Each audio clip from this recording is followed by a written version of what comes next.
What it is! It's your guy Retro Neo back with another video. Today we are playing some shoot 'em up games on the Neo Geo AES. I haven't played many of these games in a while, and I thought it was time to break these out of the box, pop them in the console, and play through them a little bit. Get a little bit of the nostalgia back in my system. So, you tell me, what do you think about some of the games on the Neo Geo AES or the MVS?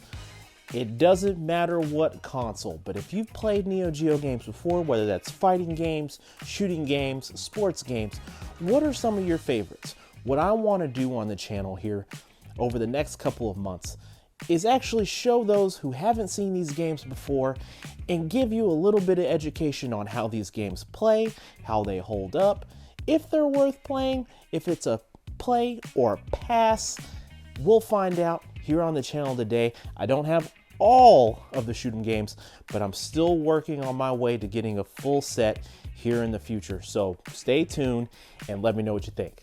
Check it out.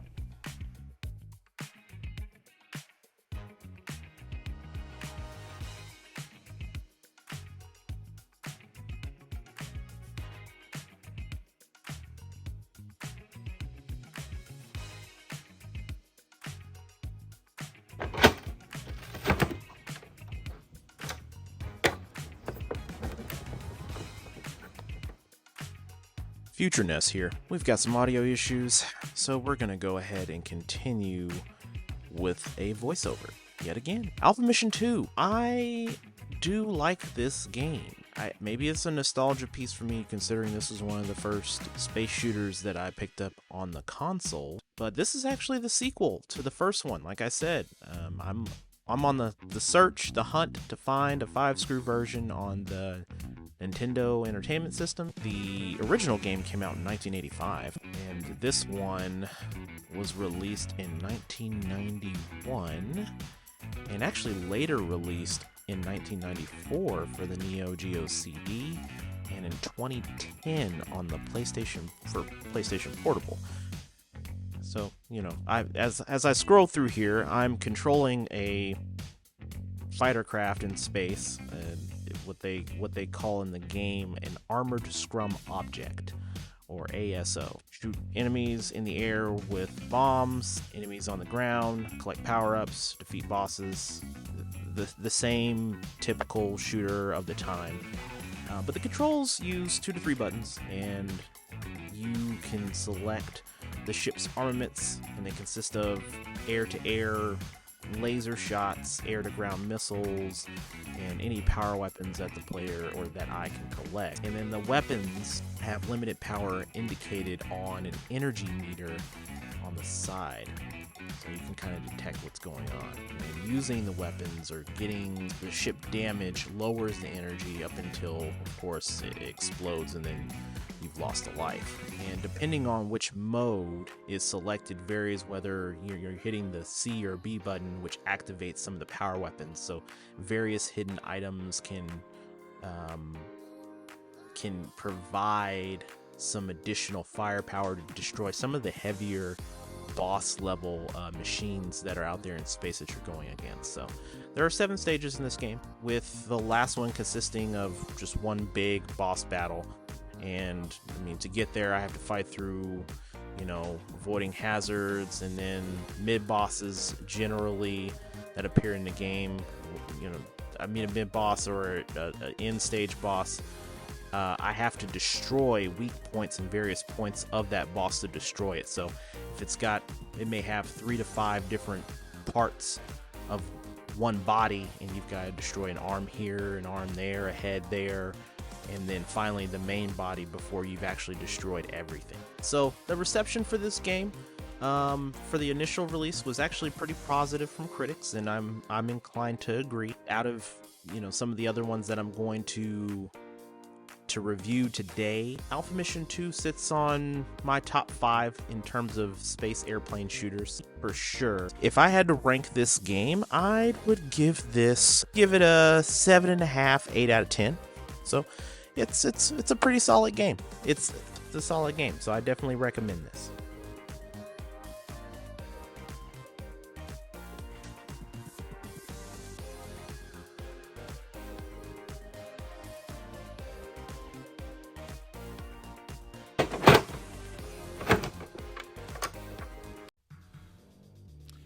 another classic Ghost Pilots. And again, bear with me as I change. Alright.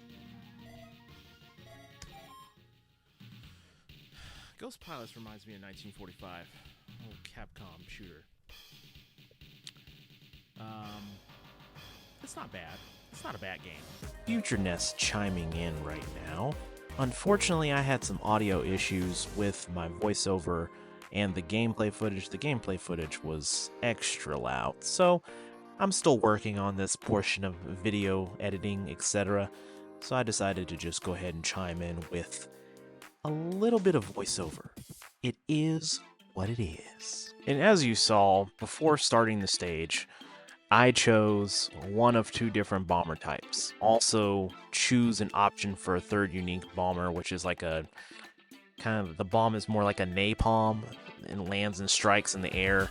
It's kind of like it has air mines, air strikes, all that kind of stuff. And at the start of the game, with the 3 bombs, I can collect up to a maximum of 9 bombs.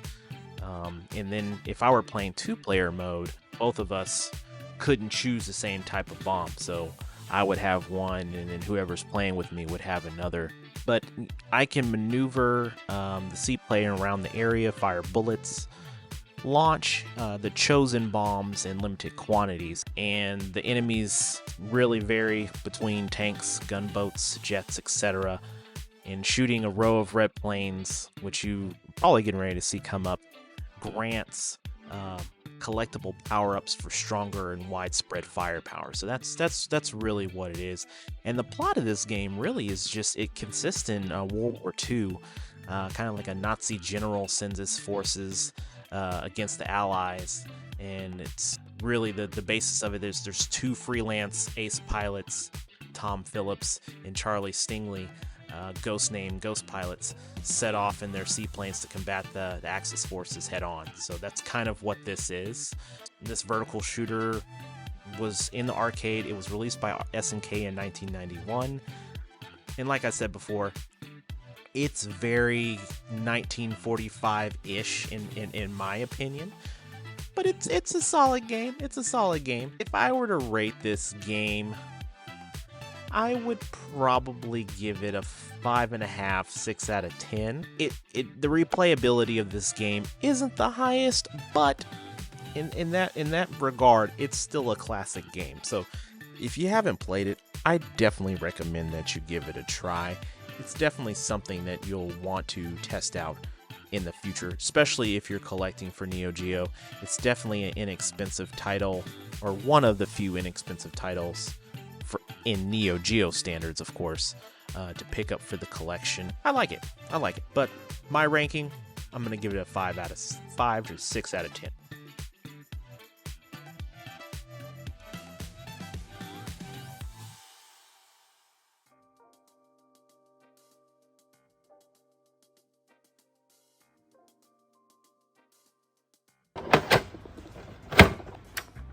Visco Games, Andro Dunos 2. And for some reason my screen is doing this.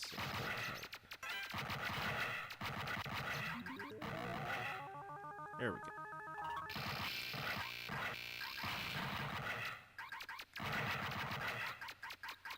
Alright, we're on the Retro Tink 5X for those of you that want to know. So I've got this hooked in, and it's currently, the resolution is 1200p, even though it's not doing it. I find that the clarity of the game looks extremely good when I'm recording, so I'm doing it on that. Let's go ahead and get a game pop, lock, and drop. And Future Nest back again. Yet another audio issue, but we're gonna fight through the pain. Andro Dunos. I think this was released in 1992, if I'm not mistaken.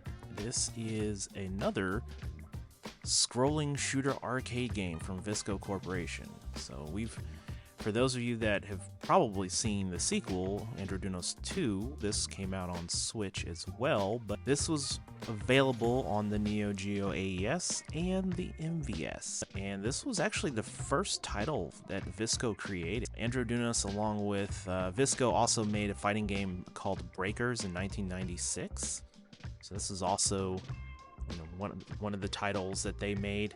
So they've got a pretty decent track record in terms of games. But this game is really of a sci-fi kind of futuristic setting, unknown alien races that are in outer space, and then there's a invasion that keeps happening. So players can control the Yellow Cherry and the Red Fox space fighter crafts, and this is really to just save mankind from overthrowing the planet from alien forces. Critically speaking, it was kind of mixed back then in terms of reception for this game. It was very colorful. This game is extremely colorful. I mean, I like that you can blend between different weapons. So, I mean, detailed graphics. The sound design is really good. If you heard what little bit that I was able to capture, the controls are really simplistic.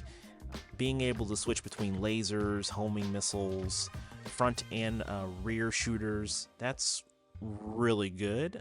It's not necessarily original, but you'll also see the sequel. Like I said, it was on Switch. I believe it's actually on PlayStation 4, Microsoft Windows, Nintendo 3DS, and then there are some Dreamcast and Xbox One versions. And I believe these all came out, the sequel came out in like 2022, if I'm not mistaken. So pretty cool game, pretty cool game. If I had to rate this game for nostalgia purposes, at 5.5, 6 out of 10 for this game. Colorful, it's a really cool game, but overall replayability, this is just my opinion. Others may just absolutely love this game, which is perfectly fine. I just feel there are better shooters on the Neo Geo. So with that being said, on to the next.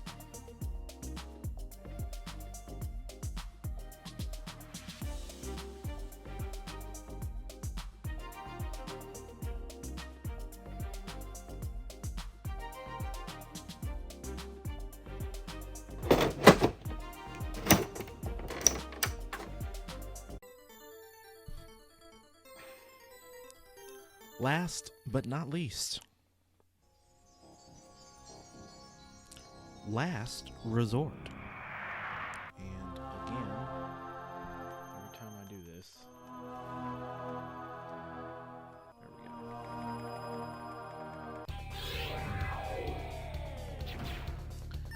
go. Last Resort gives me the R-type vibes, for sure. I'm going to go easy. We're going to do 2 continues as we complete this portion of the episode for sure. Let me know what you think so far, and drop comments down below for the games that I've selected today. I have many more to go through. If you liked this gameplay, a little bit of a backstory on some of these games, let me know. I'll keep doing it. Alright. Let's check it out. Let's see what we got going on. Oh, you thought we were done? Oh no, FutureNess back again, because the audio on the gameplay started drowning out my voice. But Last Resort, the last one on today's review, another horizontally scrolling shooter by SNK. This game came out in 1992. And this actually made a release on a couple of different consoles, etc. So we saw this on the AES, the Neo Geo CD, and also we saw this on SNK Arcade Classics Volume 1 on PlayStation 2, PlayStation Portable. For some reason there was one on the Wii, as well as, for all my Xbox folks, Xbox and PlayStation folks who have the ACA Neo Geo, there was a downloadable version of the game that you could play. I think the ACA games are like $5 or $7 on those stores, if I'm not mistaken. But gameplay wise, the object of the game is to fight through 5 stages, I think twice, and destroy the end bosses by aiming for their weak points. So each point there's going to be a weak spot on the boss's body, and you just target that until they get weak. You're gonna maneuver some cyber jets on these things. This is a lot faster paced game, and I like this style of gameplay better than some of the older, I won't say necessarily older titles, because this came out roughly around the same time as Andro Dunos and the others. But this game is a lot faster paced. Graphically, I feel like this one's a little bit better than the other ones that I've showcased today. Gives me a very R-type vibe. The indestructible robot drone you see on here, it kind of acts as both a shield and small projectile shooter. Very similar to some aspects of what you would see in the space shooter Pulse Star and Blazing Star, which I don't have either one of those games, but when I do get those, I will do a future review on those games. You can get some additional weapons with multi-directional fire, and some concussion launch capabilities. The robot drone can be toggled to a stop track position, or it can rotate. And as you can see right here, I'm already dying over and over again. But the major plot of this game is, many years in the future, mankind has developed the technology for space colonization. However, mysterious computer virus infects all the primary computers that's running mankind's first space station. I don't know if that sounds like some AI stuff, but we won't go down that path. It's causing it to affect the automated defenses, but not only causing it to affect automated defenses, but to convince other humans to side with it. The computer attacks Earth so often that Earth's only hope is to put advanced spaceships wielding great firepower to protect what has been destroyed. Now, in terms of the reception for this game, Last Resort was extremely positive, and this came out the summer of '92. If I'm not mistaken, there were some critics that said that this, they rated it like it was like within the top 20 games during the time it was released. I'm gonna rate this an 8 out of 10. It is a little bit harder than some of the other ones, but graphically, the speed of the game, I like it. It's different. It's not the same, I'm gonna hit A and B and I'm gonna switch projectiles and stuff. It gives it a more modern look. It's what some of the other shooters that you might find on later consoles were doing, and then they brought over. I like this game. I highly recommend it. However, Last Resort is going to be one of the more expensive airplane shooters. This is within the top 5 most expensive airplane shooters on the console, I would say. And out of those top 5, it's probably going to be at the bottom of that list in terms of price. So you're probably looking somewhere between $650 and $800 online for this game. It just varies based off of condition. Remember, folks, if you're looking for any of these games, you want them complete. You're spending all this money, get a complete game. If it's missing a manual, pass. If the insert is faded, pass. Unless you just don't care. You just want the game, you just want to play it, by all means, do your thing. Or you could go down the route of just emulating the game. If you just want to play it, you can always download it on Xbox, PlayStation, or you can emulate this on your Steam Deck. With that, we are going to end this portion of the video on our review of 4 shoot-'em-ups on the Neo Geo. Well, I hope you loved the games that we selected today. We got a chance to go through Alpha Mission 2, a phenomenal shooter, as well as Andro Dunos, and we've already seen the sequel to that game. I actually have the Switch version of that game. It plays great as well and holds up to the classic feel of Andro Dunos, as well as playing Ghost Pilots, another classic game. Really feels like some of the other shooters out there that we've seen, the 1945s, the Aero Fighters, things of that nature, but it still holds up good. And then lastly, but not least, Last Resort. It gives us that R-type style of airplane side scroll shooter, which I find really good. Yes, it's a little bit harder than some of the other ones, but it does hold up great. So if you like this, please drop comments down below, like and subscribe, and stay tuned. We've got a games and barbecue video coming up on our next episode, so check that out. We're gonna do a walkthrough of the next slab of whatever we're gonna do, so stay tuned to that. We're going to pick a delicious piece of barbecue that I'm going to show you how to cook on the channel, and we're also going to be playing some games as well, and I'm going to mix it up. It's not just going to be Neo Geo. We may bring some things over from, I don't know, maybe the Super Nintendo, so we'll find out. Check you soon, and as always, collect and play the way that you want to collect and play, and I'll check you next time. Peace.